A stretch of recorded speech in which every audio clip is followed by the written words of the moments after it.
Welcome, everyone, to Rebelcast, episode 27. Tonight, we're featuring the Lost Caverns of Ixalan by discussing the cards and where they might possibly find a home. In this wild standard that we've actually been witnessing since the release of Wilds of Eldraine, but also in other sets as well, which is why I asked both of our guests here today. With decks like Domain, though, in standard, Mono Red, Esper Midrange, Azorius Soldiers, lately they've been called the gatekeepers of standard, and I agree. We're going to have to aim quite high to be able to break through the stranglehold on what counts as a good deck in that format.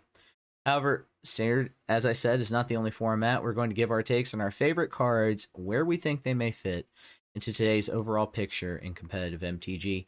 With me today are two frequent beloved guests, Luis Dragon and Optimal MTG, ready to talk Magic. So, with that, let's get right into it.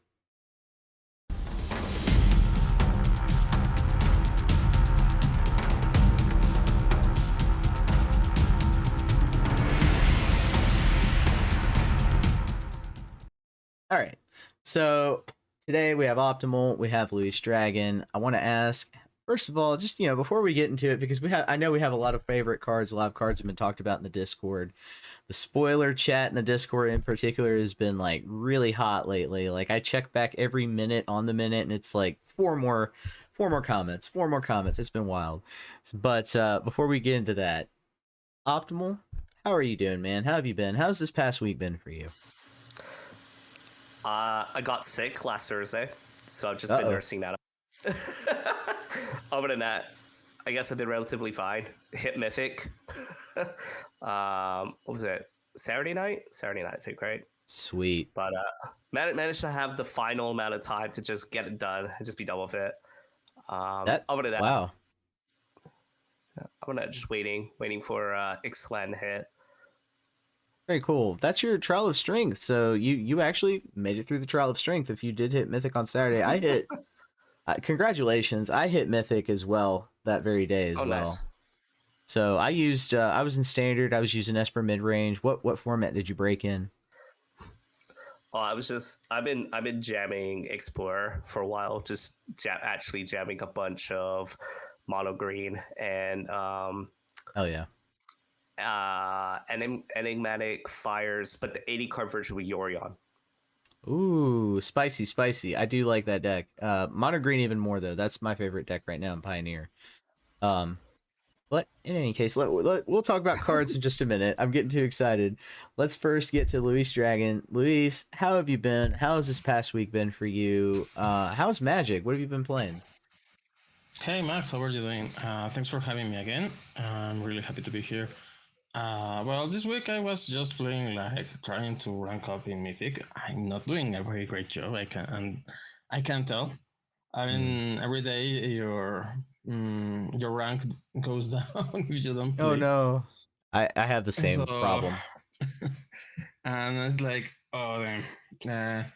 But for this week I've been playing standard, and I've been having fun with domain Okay, mostly. okay, that's a good deck to go along with. Lots of board wipes in that one. Sometimes people will play like up to 8. I play just like 6 in the current build, but four Sunfalls I think is enough. But that man, there's so many good cards in that deck, and I just did the stay of the meta with the Darkstream. We were both talking about that deck, and just like one of the questions I asked him was like how he feels about Domain coming up after the release of Ixalan, and it's only going to get worse, Mm-hmm. right? Like, Luis, what do you think? What's your take on that deck? Yeah, I think it's just going to have more traction with the new Ixalan cards. Yeah, I Uh, agree. there, there are a lot of cards that I think that they can take advantage of.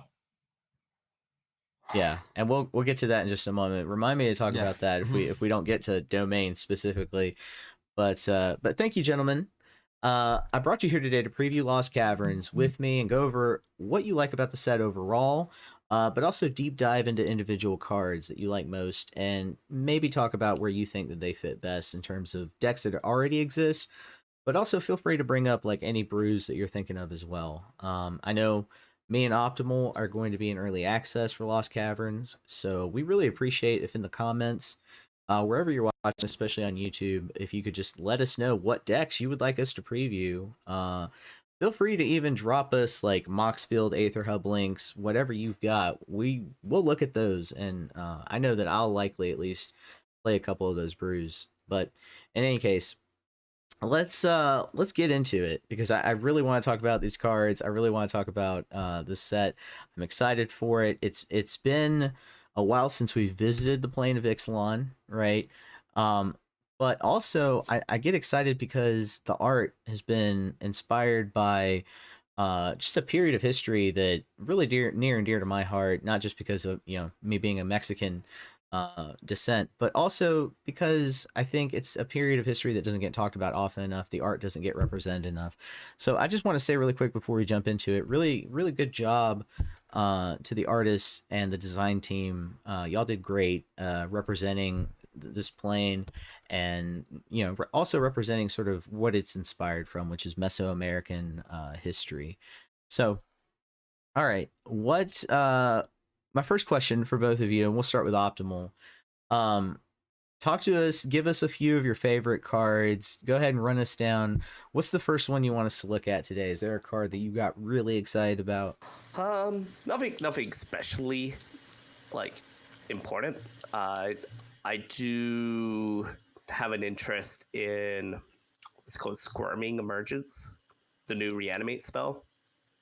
I Okay. feel like I don't think like you have to necessarily build around it, but I do feel that standard is so grindy enough that permanents are just going to go to the graveyard naturally, and I would not be surprised if you could just kind of get there as long as your opponent doesn't have ways to exile your graveyard a bunch of times, right? So I wouldn't be surprised if out of nowhere you just reanimate and attracts it back into play. Okay. Oh yeah, yeah, yeah. Oh my gosh, I got excited about this one as well. The descent, the fathomless descent, and just like descent mechanics as well. But this is cool. Fathomless Descent. Return to the battlefield. Target online permanent in your graveyard with mana value less than or equal to the number of permanent cards in your graveyard. That's I can think of quite a few scenarios where that's insane. Are there any decks that you can already think of right off the bat, or any other cards you think this will synergize with? As I said, with Atraxa, if you could just find a way to cheat it from the graveyard into play for 3 mana, like Yeah. it's probably good enough. Oh yeah. All right. That's definitely one to talk about. I just to add on to that. I know that there were some. Here's another one, the Chupacabra Echo. Limited is going to be insane. I've seen a lot of comments online that limited for this set is going to be insane. Just like the power level of cards across the colors is going to be crazy. But Fathomless Descent on this card says that when it ETBs, target creature and opponent controls gets -X/-X, where X is the number of permanent cards. Again, that could be busted too in the right deck. And then there's the self mill strategies that we've been talking about as well. Anyway, I'll let Luis point out a card. Luis, is there a card you want to point out before we talk about anything else? Before I wanted to add to the card that Optimal was talking about, Screaming Emergence. I think that we have the possibility to make a fungi deck. Okay. Yeah. With a self mill, and I think it will really go very well in a deck like that, in a self milling deck. So well. Yes. For that card I want to talk is just I put it yesterday. Yeah, yesterday.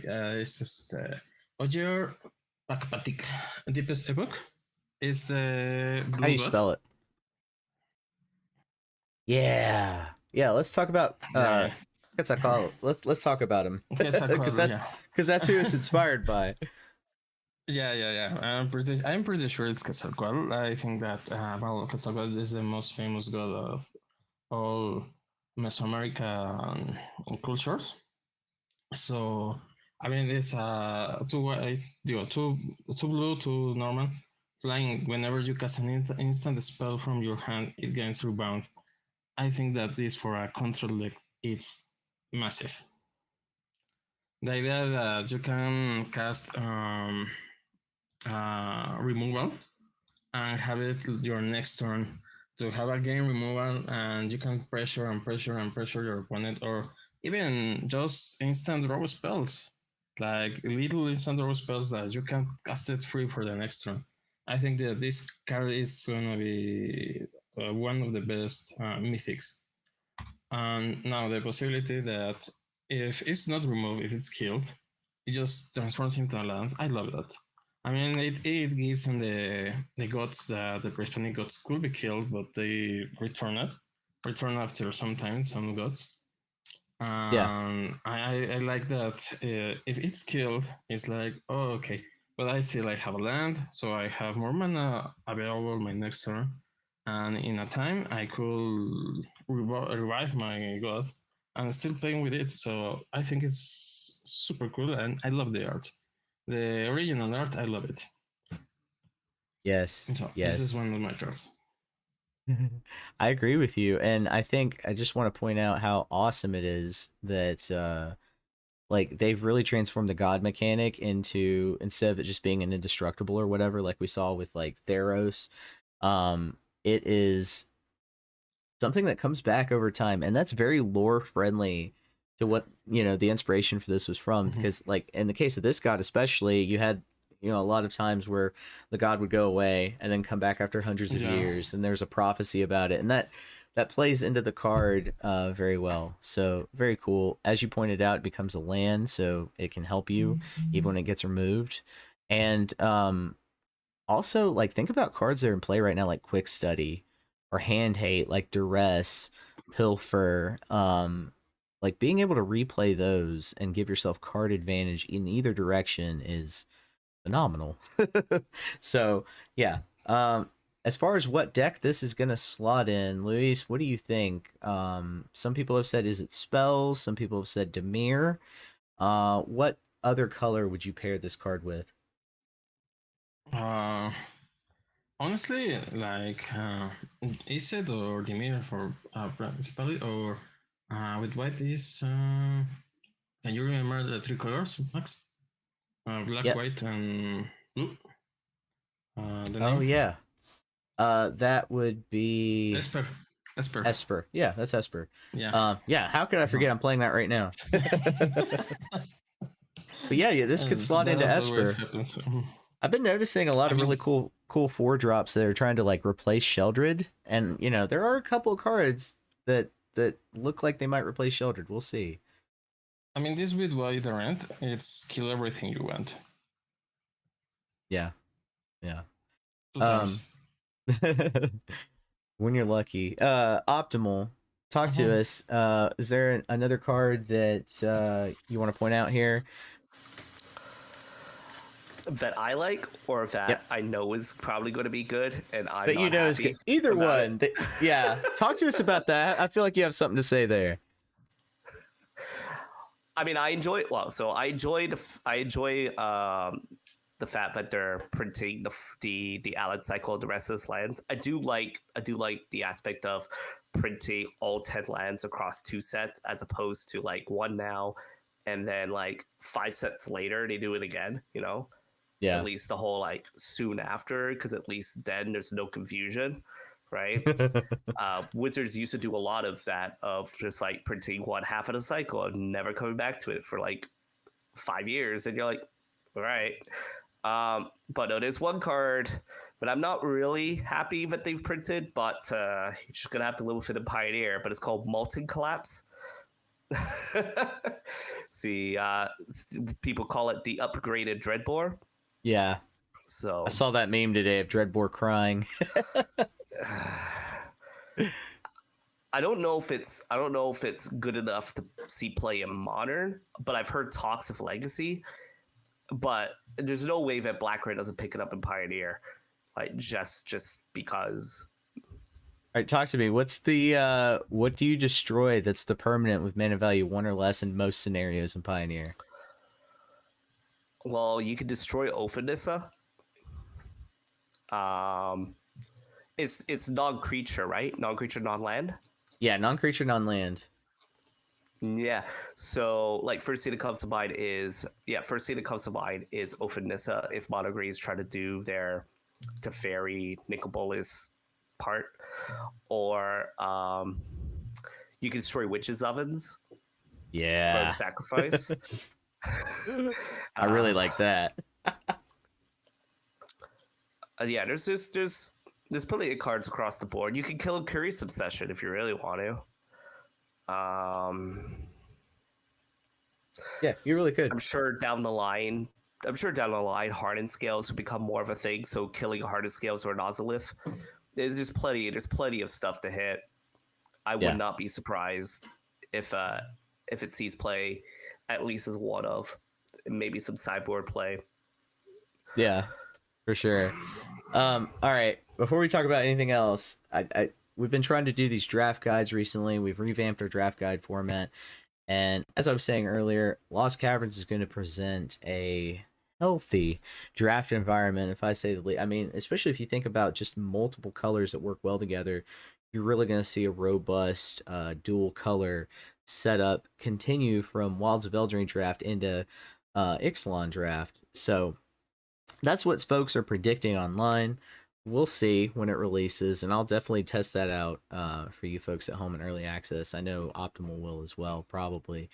But I wanted to ask each of you, what do you think about the draft environment for this set based on what you've seen? Do you think it's going to be like are there any trends based on the past that you think are going to happen now? Like, is this going to be are there a high power draft or relatively low power? Are there going to be just a few decks that work really well and not a lot of others? How robust do you think this draft is going to be? I'll start with Optimal.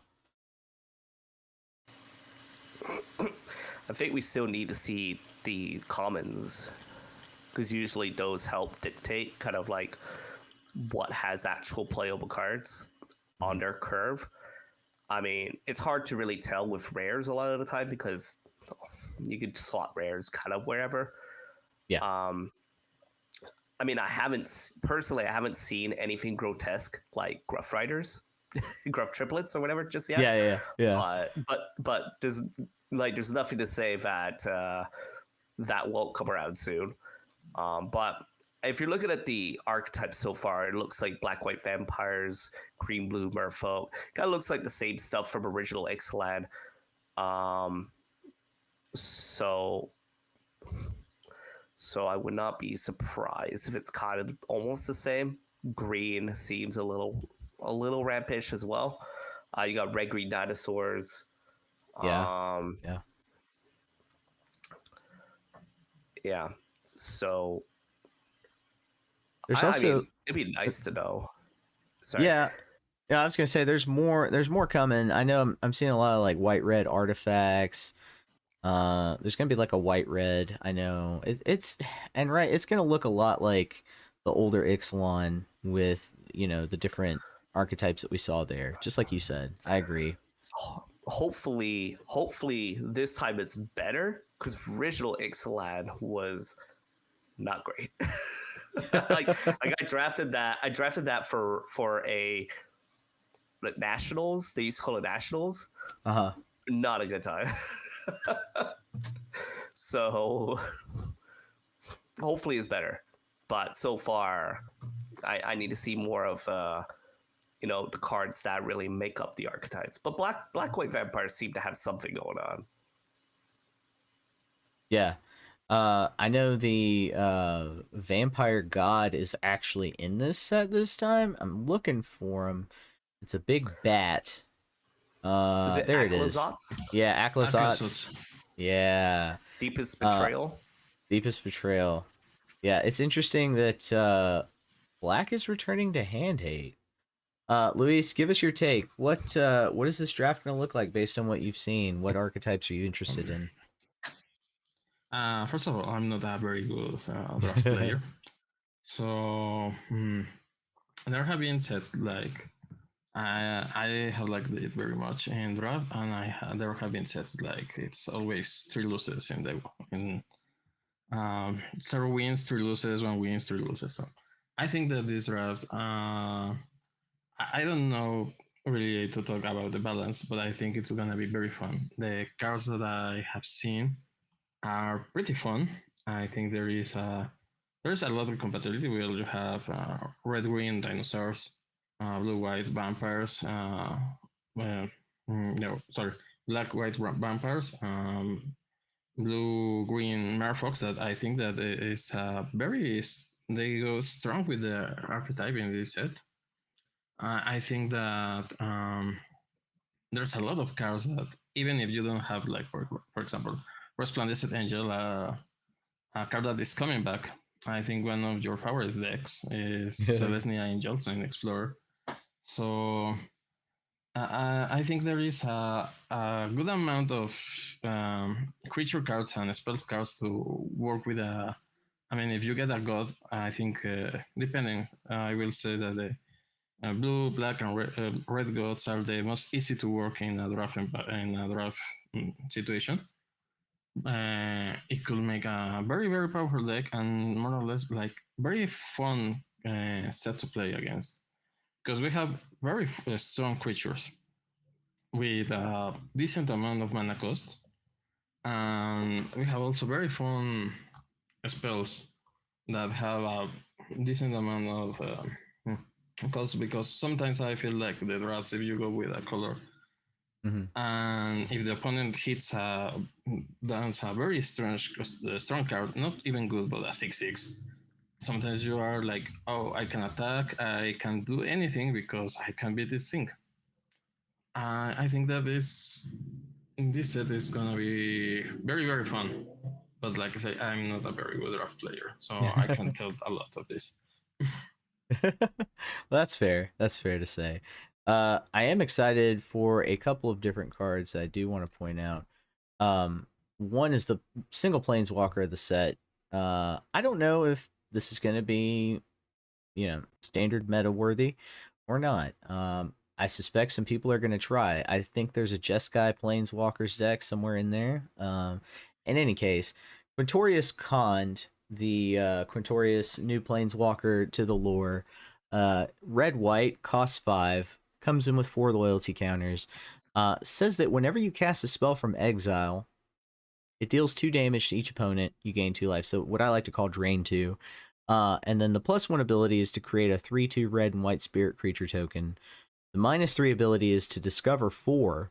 And the -6, exile any number of target cards from your graveyard. Add a red mana for each card exiled this way. And you can play those cards this turn. He protects himself with the +1. So I always like to say if the Planeswalker protects itself right off the bat, then there's a higher likelihood you're going to get to ultimate. So look at the ultimate, factor that in to whether you want to build around this card or not. It does cost 5, which is pretty hefty. But I want to get you guys' takes. What are your takes on this one Planeswalker? And if you want to talk about in general how you feel about Planeswalkers in general lately, like Ashiok in the last set, about the power level of them. How do you feel about that? What do you think? Evaluate this card for me, Optimal. I'm trying to think of, is this card good enough as your top end in a Pia Nalar Exile Matters deck? Maybe not, but maybe it's a cyber card. Because usually something that expensive, right? You can put it in a sideboard, you can bring it as control opponents, right? So that if it resolves, it's hard to deal with. It's just, you would really have wanted this card to cost 4, I think. Yeah. 5's a lot to ask. Because I'm just trying to think of what other archetypes really exist in Standard right now that would benefit from Quintorius. And I'm trying to think, and I don't know. Other than the Naya Exile deck, which usually just wants to cast its Virtue of Loyalty for 5 from exile and then finish the game. Yeah, that makes sense. It looks like a card that you want to be better than it is. It might be a miss, but we have to see. Because I think the other thing too is, how does a card like this deal with the Beanstalk decks? This card almost feels like stone dead against those decks, right? I guess I can kind of see that. Talk to me, Luis, about this card in Standard. Do you see yourself building around this card? Uh, How do you feel about it? I, I do have a certain idea to play it like in Boros Born deck. Okay. Okay.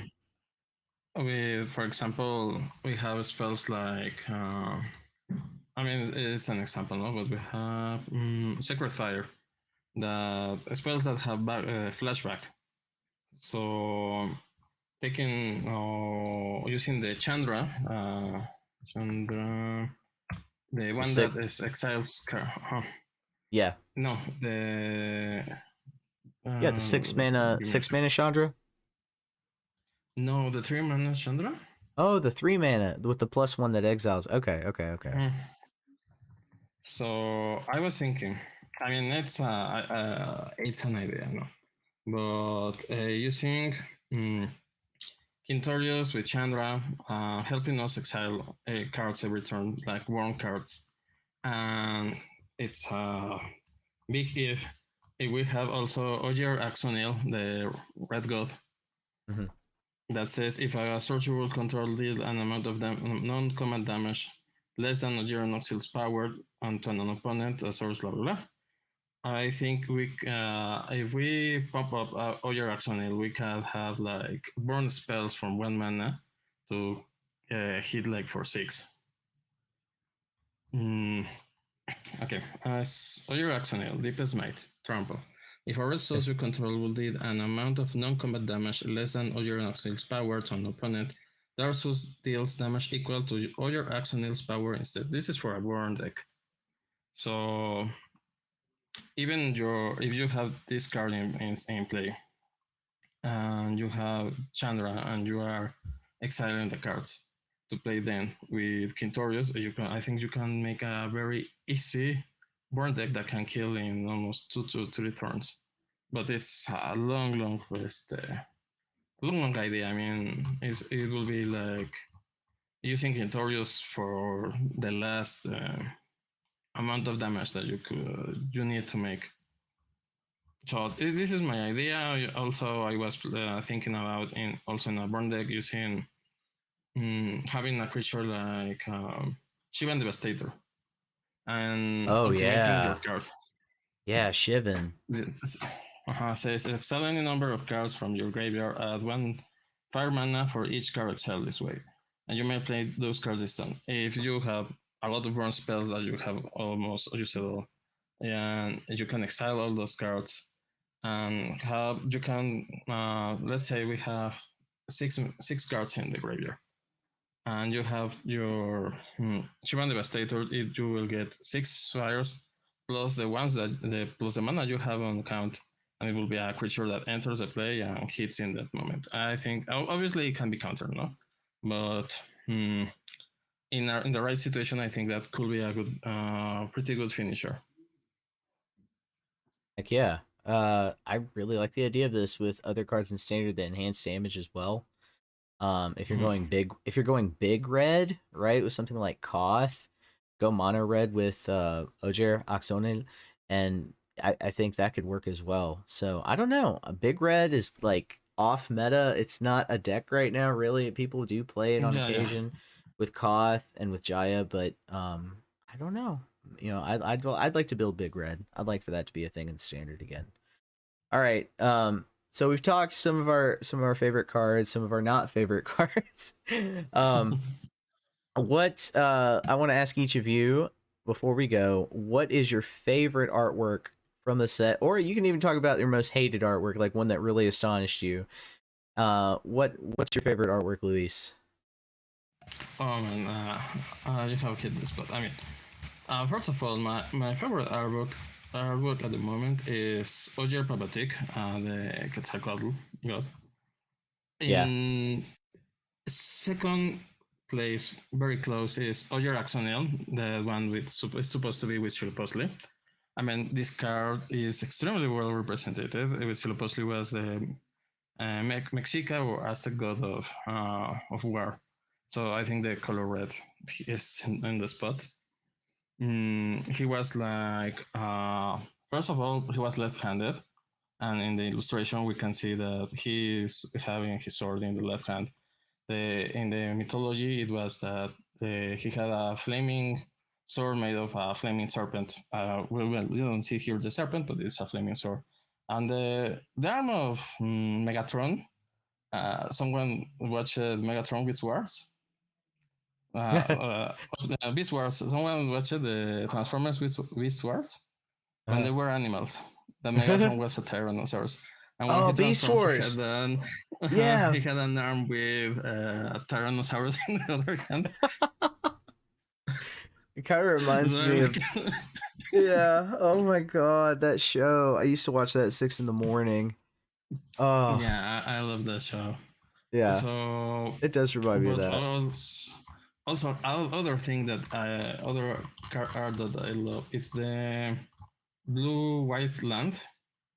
Yeah, Restless Anchorage. This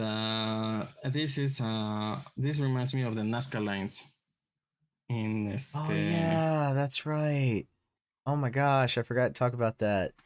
Yes, I'm trying to look for it right now so we can.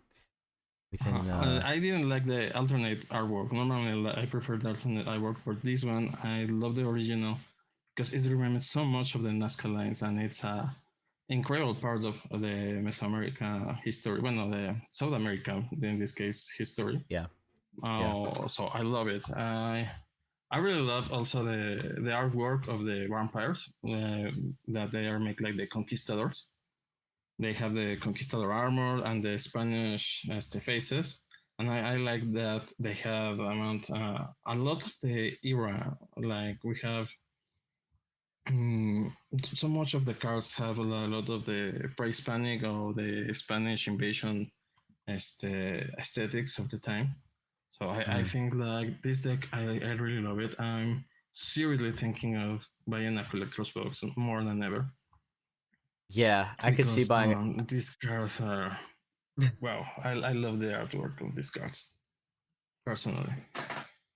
Me too. But for obvious reasons, but also because I think he just did a really good job trying to get it right. You could tell that they cared about getting the set right. Optimal, is there any card you want us to look at where you were like, what's going on with that artwork? Or you were just like, you love the artwork? Yeah, I mean, most of the art looks great in this set. It definitely looks rich and full of historical flavor. That's for sure. Oh yeah. But like for arts that I find pretty amusing, just personally, would be like the Llama Land, the Restless Fairy. I love it. I had to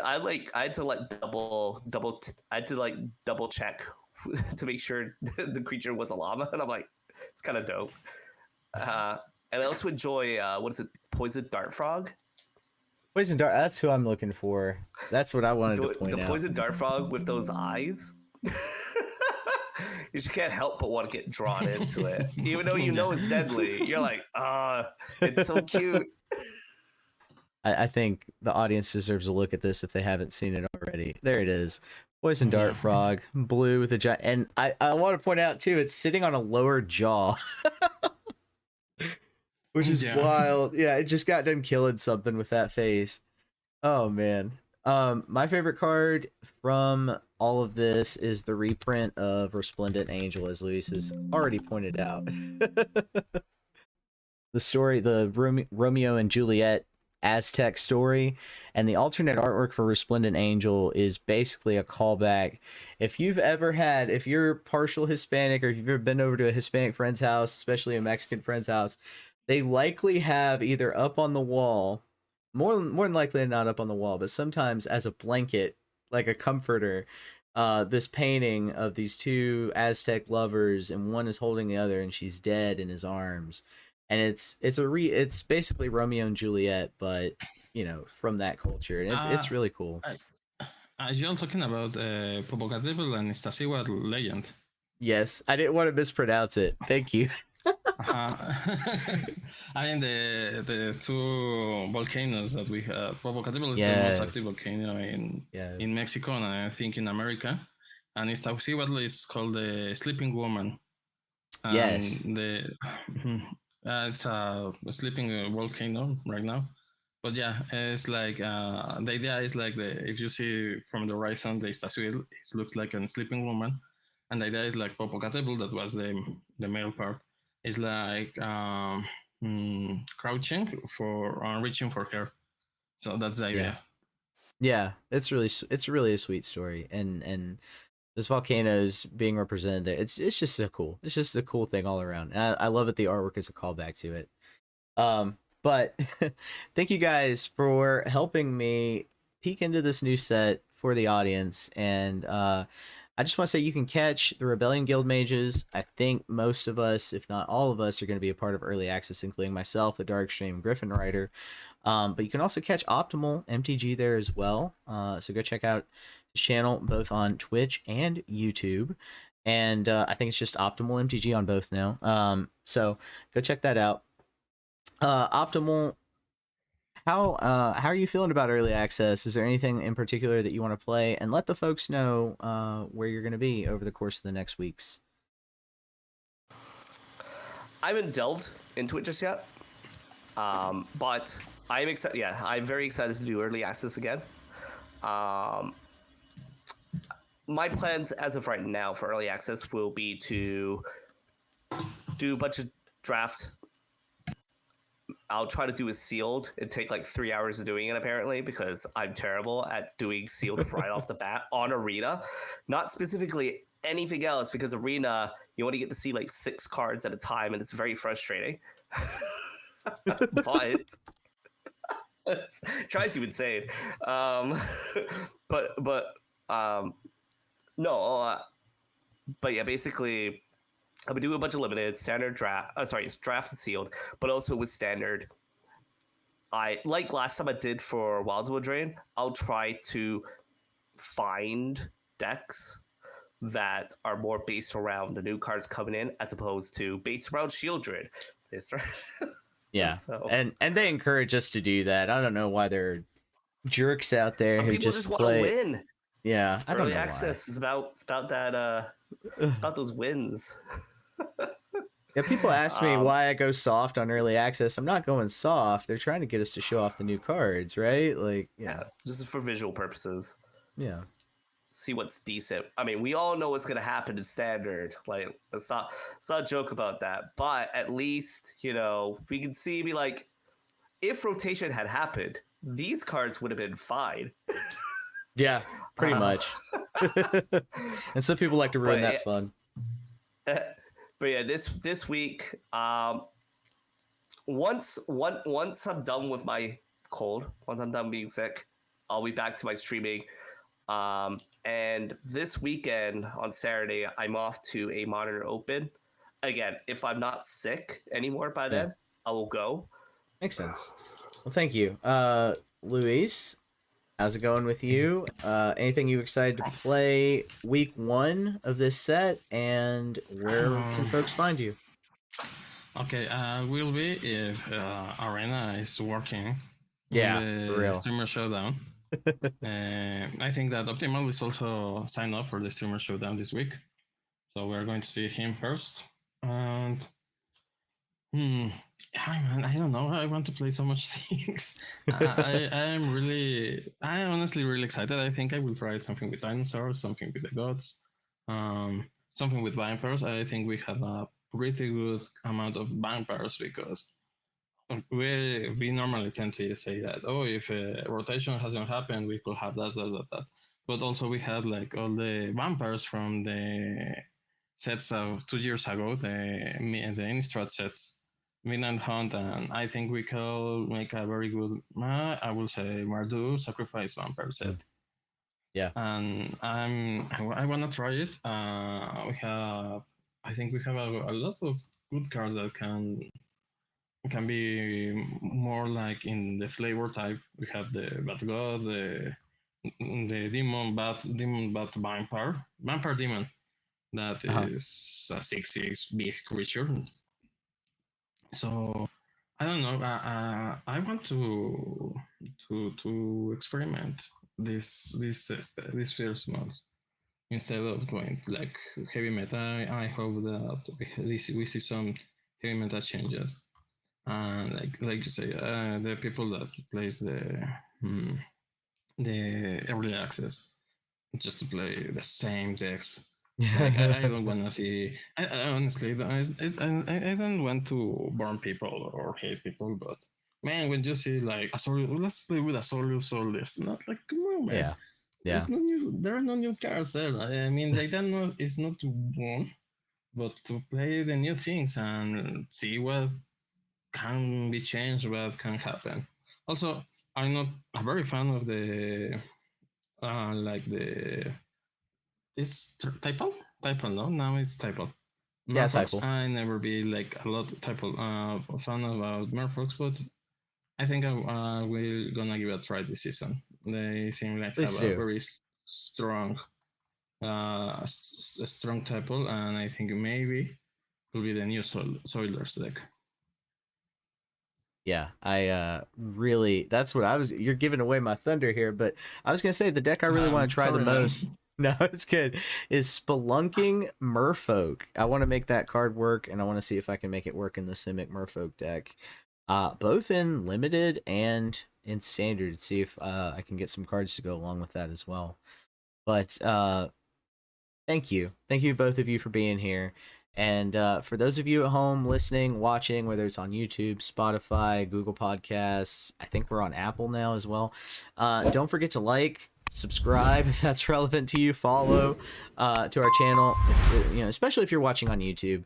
And if you're watching on YouTube, don't forget we're still in the middle of our campaign to get to 30 signups, joining the Rebellion by hitting the join button. You can support what we do here. Be sure to click that, check us out, and help us on that campaign. $1 a month. I know it's not much, is it? We do try to bring you the latest MTG news, data for your deck building across all our shows, whether it's the State of the Meta, the Draft Guide, whatever. But anyway, that's all that we have time for today. Until next time, untap, upkeep, resist. Resist. Bye Good night, bye. everybody. Good night.